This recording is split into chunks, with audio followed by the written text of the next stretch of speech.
everyone, Miss Carrie here from Miss Carrie's Creations. Today's Tuesday tip is thin cut organization. There are quite a few methods out there for organizing thin cut dies. Today I'm going to show you what works for me.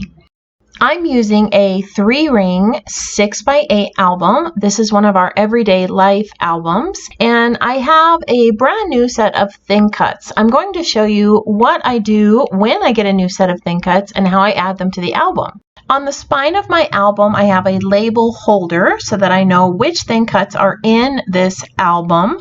This album is sectioned off using Post-it tabs, and all of my thin cuts are inside of memory protectors.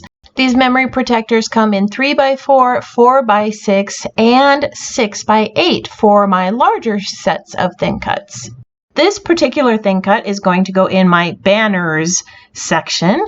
So I have grabbed a 4x6 memory protector, and I'm going to go ahead and open up this brand new set of thin cuts. I like to cut out the label that comes on the packaging and adhere it to the back of the magnetic sheet.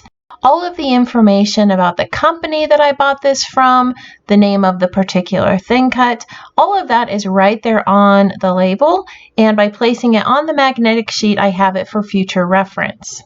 The magnetic sheet that came with these thin cuts is cut at 4x6, but it is a little bit tight when you start to slip it inside the pocket. I like to trim just a sliver off of each side so that it slides in and out of the pocket with ease. Before I slide the magnetic sheet inside the pocket, I want to adhere that label onto the back. The back of the magnetic sheet is matte. The front of the magnetic sheet is shiny. Make sure you don't mix those up. The thin cuts don't stick as well to the matte side.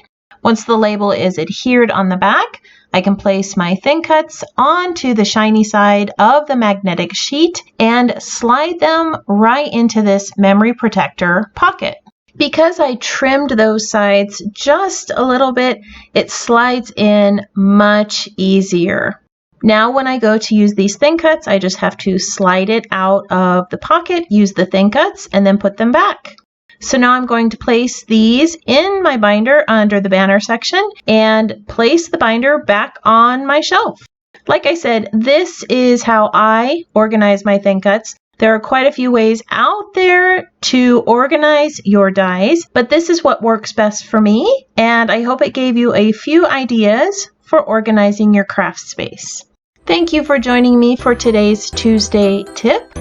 If you wish to see any more of my Tuesday tips or 5-minute finds, go ahead and click on those collection icons above. Please take a few minutes to also hit that subscribe button so that you are notified when I add more videos to this channel. I hope you are having a wonderful week. I can't wait to see what you create.